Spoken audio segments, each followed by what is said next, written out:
여러분 안녕하십니까? 광주 MBC 뉴스투데이입니다. 먼저 오늘의 주요 뉴스입니다. 민선 7기 출범이 1년 앞으로 다가온 가운데 지방선거 출마 예정자들의 행보가 대조적입니다. 민주당 후보군은 출마를 적극적으로 표명한 반면 국민의당에서는 이탈 조짐까지 보이고 있습니다. 국민의당 제보 조작 사건의 파문이 확산되면서 지역 정치권도 검찰의 수사 상황을 지켜보며 바짝 긴장하고 있습니다. 내년 한국형 우주발사체의 시험 발사를 앞두고 고흥 나로우주센터가 주목받고 있습니다. 우주항공이 지역 경제까지 견인하게 될지 지역민들의 기대가 커지고 있습니다. 문재인 대통령의 대선 공약인 호남고속철도 무한공항 경유가 국정과제로 반영될지 검토되고 있습니다. 민선 7기 출범이 이제 1년 앞으로 다가오면서 광주시장과 전남지사 자리를 놓고 물밑 경쟁이 시작됐습니다. 쟁쟁한 인물들이 후보로 거론되고 있는데 민주당과 국민의당이 서로 다른 처지만큼 도전의 적극성에도 차이가 나고 있습니다. 김철원 기자입니다. 현재까지 광주시장에 가장 먼저 도전 의사를 밝힌 정치인은 민형배 광주 광산구청장입니다. 복지에서의 새로운 모델 창출, 과학행정, 자치의 심화, 이런 광산구의 혁신적 성과들을 더 넓은 세상에서 펼쳐보고 싶습니다. 양향자 민주당 최고위원도 최근 지역 기자들을 만나 광주시장 출마 가능성을 비췄고 현역인 윤장현 광주시장 역시 재선 도전 의사를 부정하지 않으면서 1년 앞으로 다가온 광주시장 선거전이 조기 점화하고 있습니다. 1년 앞둔 선거에 이리저리 입장을 갖거나 그런 전략적인 판단보다는 저는 제 일을 정말 더 이 시기가 중요하다는 걸 놓치지 않고 일하는 데 최선을 다하겠습니다. 이들 말고도 민주당에는 후보들이 넘칩니다. 이용섭 일자리위원회 부위원장과 강기정 전 국회의원, 이형석 민주당 광주시당 위원장은 물론 장하성 청와대 정책실장과 임종석 대통령 비서실장도 거론되고 있습니다. 국민의당 후보군들도 중량감으로는 지지 않습니다. 박주선 국회 부의장과 장병환 의원, 김동철 의원과 천정배 의원이 거론되고 있지만 이른바 제보 조작 사태로 당의 존립이 위협받고 있다는 게 악재입니다. 이낙연 전 지사가 총리로 발탁되면서 이른바 현역 프리미엄이 없어진 전남지사 자리를 놓고 벌이는 입지자들의 경쟁도 뜨겁습니다. 민주당은 유일한 현역 이계호 의원을 비롯해 우윤근 국회 사무총장과 노관규 전 순천시장이 거론됩니다. 국민의당에서는 박지원 의원과 주승용 의원, 황주홍 의원이 자천 타천으로 물망에 오르고 있지만 역시 발등에 불부터 꺼야 하는 처지입니다. 적극적인 민주당 후보들과 수세에 몰린 국민의당 후보들이지만 남은 1년 동안 어떤 변수가 생길지 알 수 없다는 점에서 민선 7기를 섣불리 예측하기는 힘든 상황입니다. MBC 뉴스 김철원입니다. 대선 제보 조작 사건의 파문이 확산되면서 지역 정치권도 바짝 긴장하고 있습니다. 국민의당, 광주시당과 전남도당은 제보 조작 사건에 대한 검찰의 수사가 윗선 개입 여부로 확대되자 긴장 속에서 파장을 예의주시하고 있습니다. 특히 내년 지방선거를 앞두고 당원과 입지자들의 이탈이 가시화되는 상황에서 수사 결과에 따라서는 호남을 기반으로 한 당의 존립 기반마저 위협받을 것으로 우려하고 있습니다. 더불어민주당 소속 광주시 의회 의원들이 김상권 사회부총리 겸 교육부 장관 후보자의 지명을 지지하며 야당의 조속한 임명 절차 협조를 촉구하고 나섰습니다. 이들은 과도한 학벌주의와 입시 경쟁, 교육 양극화 등 교육 현안을 풀기 위해서라도 김 후보자 임명을 조속히 진행해 교육개혁에 힘을 실어야 한다고 주장했습니다.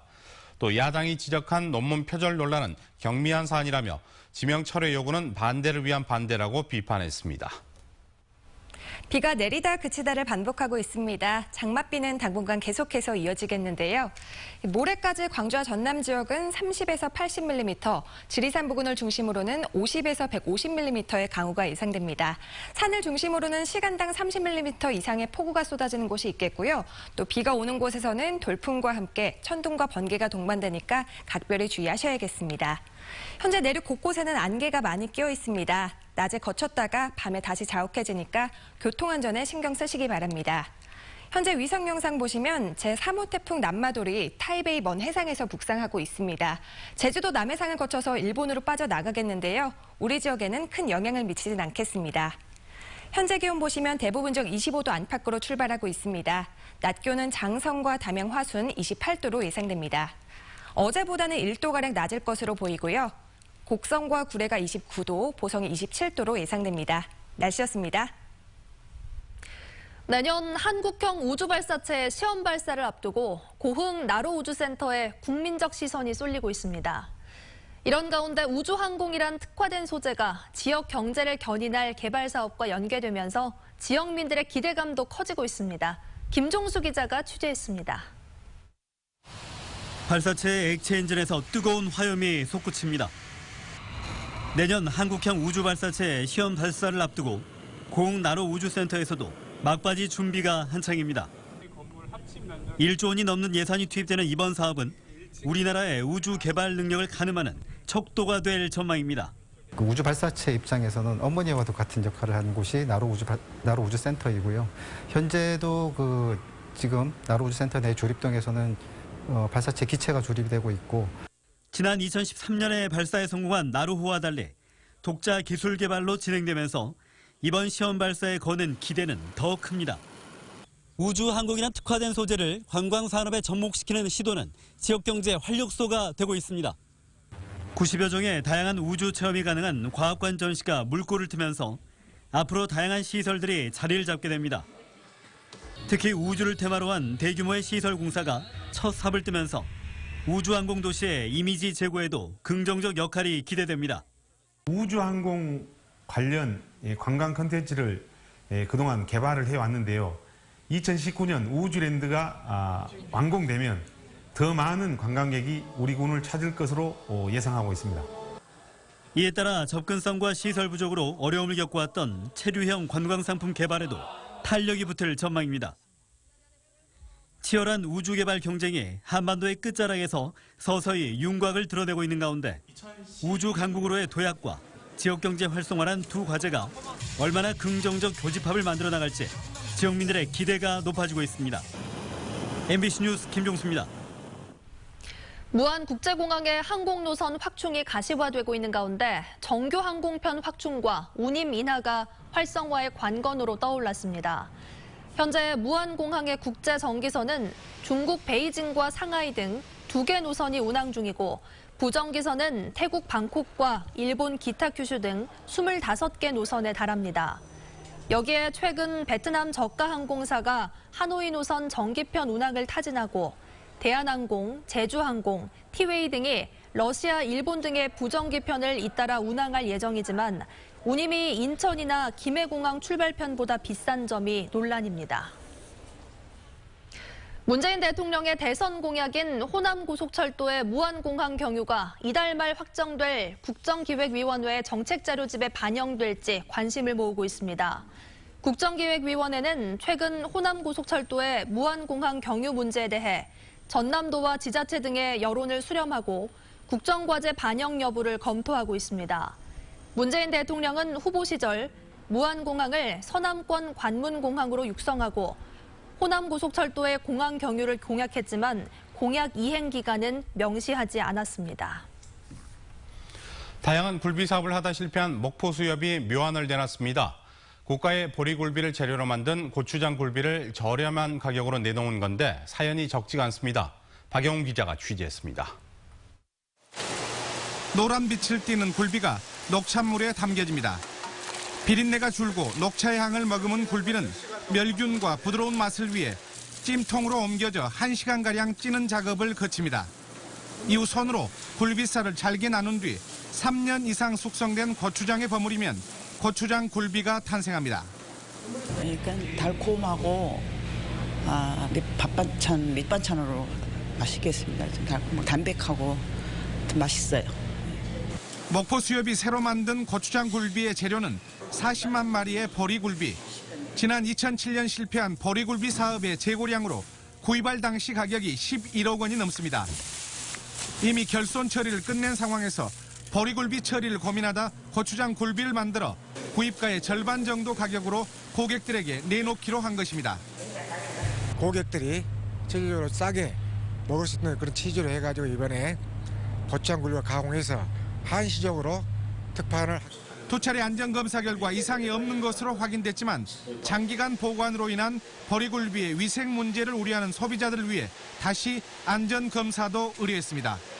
먹보 수협은 최종 이상이 없는 것으로 확인되면 7월부터 미리 예약을 받은 뒤 2만 6천 개의 고추장 굴비를 추석 상품으로 한정 판매할 예정입니다. MBC 뉴스 박영훈입니다. 광주시는 세계협동조합의 날과 사회적 기업의 날을 기념해 오늘부터 7일까지 광주시청 시민홀 등에서 사회적 경제주간 행사를 갖는다고 밝혔습니다. 주간 행사에는 기념식과 상품 품평회, 포럼과 영화제 등의 행사가 다채롭게 열릴 예정입니다. 사회적 기업과 협동조합, 마을기업 등 광주의 사회적 경제 조직은 모두 800여 곳이고 인구 10만 명당 기준으로는 53.8개로 전국에서 가장 많습니다. 폭죽으로 만든 가짜 폭발물 택배 상자를 정부 서울청사에 보낸 20대 남성에게 실형이 선고됐습니다. 광주지방법원은 위계 공무집행 방해와 사무소 위조 등의 혐의로 기소된 25살 A씨에게 징역 1년 6개월을 선고했습니다. A씨는 지난 4월 광주 한 우체국에서 미리 준비한 폭죽 수십 개를 다이너마이트처럼 보이도록 만든 뒤 평소 자신을 꾸짖은 친척의 명의를 적은 뒤 정부 서울청사에 보낸 혐의를 받고 있습니다. 품질이 불량한 콩을 사들여 농협에 거액의 손해를 끼친 혐의로 기소된 농협 임직원에게 무죄가 선고됐습니다. 광주지방법원은 특경법상 배임 혐의로 불구속 기소된 전남 모 농협조합장과 임직원 4명에게 무죄를 선고했다고 밝혔습니다. 재판부는 원산지 증명서가 위조돼 피고인들이 품질이 떨어진다는 사실을 알지 못했고 검수를 제대로 하지 않았다는 사실만으로 배임의 고의가 있다고 단정하기 어렵다고 설명했습니다. 광주 광산경찰서는 그젯밤 11시 30분쯤 광주시 광산구의 한 아파트 입구에서 면허 취소 수치인 혈중 알코올 농도 0.196%인 상태에서 300m가량 음주운전을 하고 신고를 받고 출동한 경찰관을 밀친 혐의로 42살 신모 씨를 붙잡아 조사하고 있습니다. 경찰 조사 결과 아파트 내에서 다른 운전자와 시비가 붙은 신 씨는 대리운전을 불러 아파트 입구까지 왔는데 음주 측정을 하는 게 억울하다며 폭력을 행사한 것으로 드러났습니다.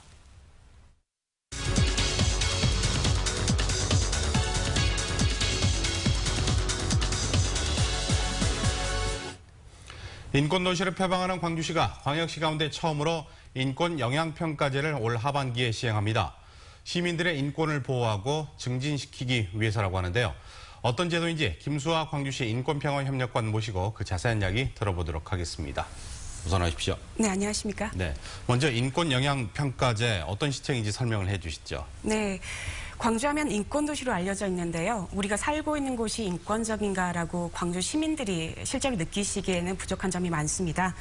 인권영향평가제는 행정의 법적 근거가 되는 조례나 규칙을 만들 때 그리고 시가 정책을 추진할 때 그것이 시민분들의 권리에 어떠한 영향을 미치는지 점검하고 개선할 점이 있으면 고쳐서 시민들의 권리가 보장되는 행정을 펼칠 수 있도록 하는 제도입니다.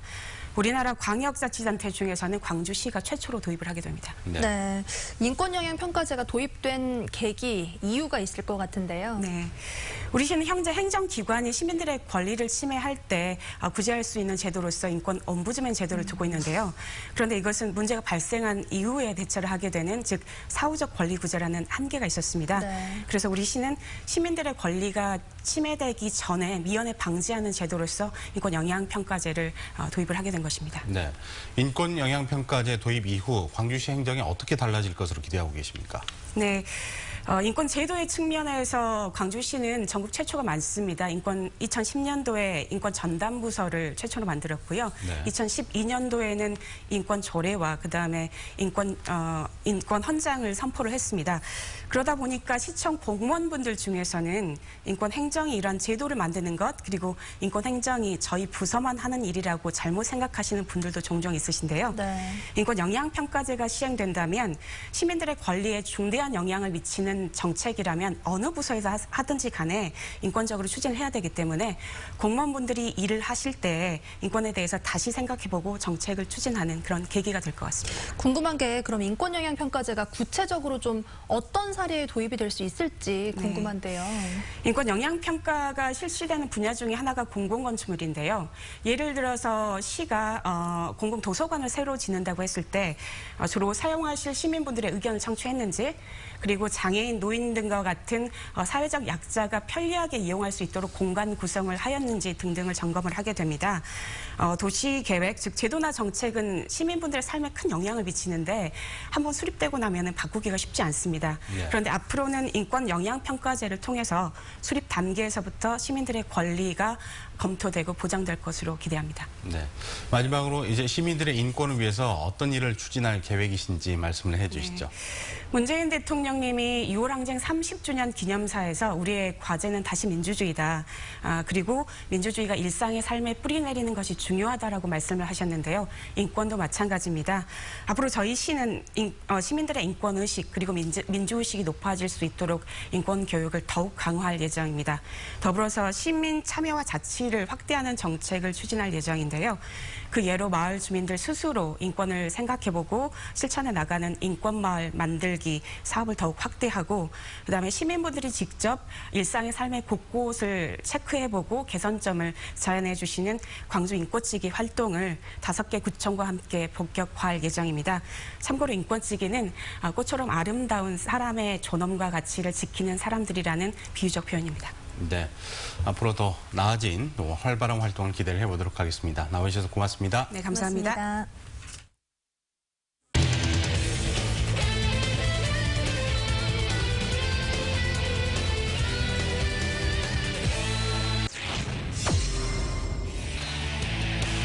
현재 타점 1위를 달리고 있는 최영우 선수인데 센터 쪽으로 쭉 가는 타구 중견수 키를 넘겼습니다.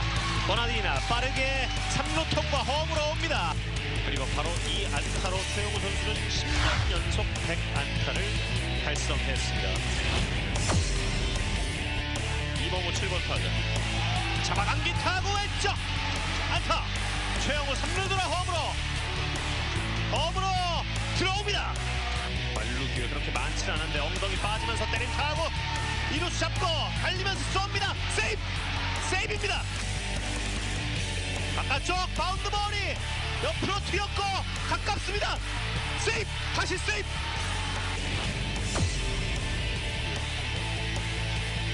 몸쪽 변화구에 맞았습니다. 밀어내기 볼넷.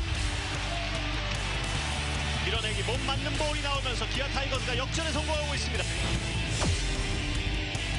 3구째도 몸쪽으로 갑니다. 이 공을 들어 올렸고 우익수의 움직임은 그대로 정지. 탐장을 넘습니다. 나지완이 걷어 올린 타구는 센터 쪽 멀리 탐장 바로 앞 잡아내지 못했습니다. 최영호 3루를 돌아 홈까지. 나지완은 3루를 향해 가고 있습니다. 공은 중간에서 커트가 됩니다. 잘 갖다 맞추면서 왼쪽에 안타. 3루에 있던 나지완을 천천히 불러드립니다.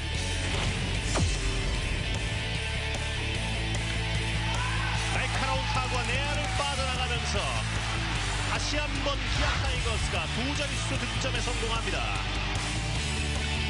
왼쪽에 큼지막한 포물선. 왼쪽으로 멀리 탐장 밖으로. 나지완의 타구는 어마어마한 높이로 빗속을 뚫고 탐장 밖을 향했습니다. 오늘 경기 이렇게 강호 콜드로 기아 타이거스가 13대4.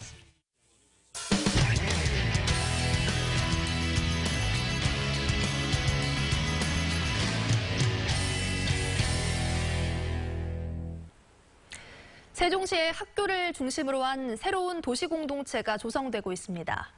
마을 같은 학교를 만든다는 건데요. 행복도시건설청이 국내에서 처음으로 시도하고 있습니다. 신원식 기자가 소개합니다. 행복도시 6-4 생활권으로 기반 공사가 한창인 세종시 해밀리입니다. 행복도시 건설청은 이곳을 새로운 개념의 교육 친화 단지로 조성하기 위해 생활권 중심의 학교와 공원 등이 들어서는 11만 제곱미터 규모의 복합 커뮤니티 단지를 건설하기로 했습니다. 이를 위해 행복도시 최초로 행복청과 세종시, 교육청 등 관계기관 합동으로 통합 설계에 들어갑니다. 학교 시설과 상가, 공원, 복권까지를 통합 설계를 통해서 새로운 주민의 공동 커뮤니티를 활성화하고 전인 교육이 가능한 새로운 교육 환경을 조성해서 벽을 없앤 학교는 층수를 낮춰 여러 채의 건물로 구성하고 다양한 놀이마당을 배치해 작은 마을 같은 학교로 조성됩니다. 학교 운동장은 근린공원 숲에 통합 조성해 수업 시간에는 학생들이 사용하고 방과 후에는 시민에 개방됩니다. 또 도서관과 시청각실 등도 주변 산책로와 인접하게 배치해 지역 주민과 함께 이용할 수 있도록 할 계획입니다. 학교 내에 다양한 공용시설들을 주민들에게 개방해서 소통할 수 있는 공간으로 활용할 계획입니다. 또 차 없는 도시 조성을 위해 도로는 최소화하고 주차장은 지하에 건설해 지상은 주민들의 안전한 생활 공간으로 조성됩니다. 6-4 생활권의 공동주택은 3,100가구로 오는 11월 분양에 들어가 2020년 입주 예정입니다. 행복도시 6-4 생활권은 학교를 매개로 새로운 도시 공동체 문화가 구현될 것으로 기대되고 있습니다. MBC 뉴스 신원식입니다. 한국인터넷진흥원이 나주 빛가람 혁신도시 시대를 엽니다. 한국인터넷진흥원은 1,200여 대의 서버와 네트워크 시스템 이전을 마무리하고 오늘부터 빛가람 혁신도시 신청사에서 업무를 시작합니다. 신청사로 옮겨오는 인원은 임직원 470명, 협력업체 직원 80명 등 모두 550명에 달합니다. 한국인터넷진흥원은 나주로 이전하는 16개 공공기관 가운데 15번째로 이전한 것이고 마지막 남은 농림수산식품 기술기획평가원은 내년에 이전할 예정입니다.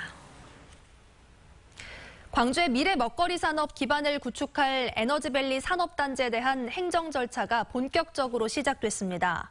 광주시는 에너지밸리 산단지구 지정과 산단 계획 승인을 위한 공람 공고, 주민설명회를 개최하기로 했다고 밝혔습니다. 이는 산단 계획 승인을 위한 행정 절차로 오는 19일까지 산단 계획과 환경, 교통, 재해 등 사업 전반에 대한 주민 공람이 이루어지고 내일은 대촌 주민센터에서 주민설명회가 열립니다. 건강 취약계층 이용시설에 대한 공기질 조사가 실시됩니다. 전남보건환경연구원은 오늘부터 여수와 순천, 광양 등에 있는 연면적 1,000제곱미터 이상의 노인 요양시설과 430제곱미터 이상의 어린이집 40곳을 대상으로 부유세균 등을 포함한 실내 공기질 오염도를 조사합니다. 보건환경연구원은 오염도 기준을 초과한 시설에 대해서는 개선 명령을 내릴 방침입니다. 비가 내리다 그치다를 반복하고 있습니다. 당분간 장맛비는 계속해서 이어지겠는데요. 모레까지 광주와 전남 지역에는 30에서 80mm, 지리산 부근을 중심으로는 50에서 150mm의 강우가 예상됩니다. 또 산을 중심으로는 시간당 30mm 이상의 폭우가 쏟아지는 곳이 있겠습니다. 비가 오는 곳에서는 돌풍과 함께 천둥과 번개가 동반되니까 각별히 주의하셔야겠습니다. 현재 내륙과 해안 곳곳에는 안개가 끼어 있습니다. 낮에 거쳤다가 밤에 다시 자욱해지니까 교통안전에도 주의하시기 바랍니다. 현재 위성사진 보시면 제3호 태풍 남마돌이 타이베이 먼 해상에서 북상하고 있습니다. 제주도 남해상을 거쳐서 일본으로 빠져나가겠는데요. 우리 지역에는 큰 영향을 미치진 않겠습니다. 현재 기온 보시면 대부분 지역 25도 안팎으로 출발하고 있고요.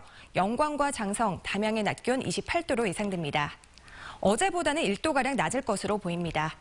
곡성과 구례가 29도, 보성 27도로 예상됩니다. 전 해상에서는 안개가 짙겠고 태풍의 영향을 받아서 남해 서부 해상을 중심으로는 바람이 강하게 불고 물결이 높게 일 가능성이 있겠습니다.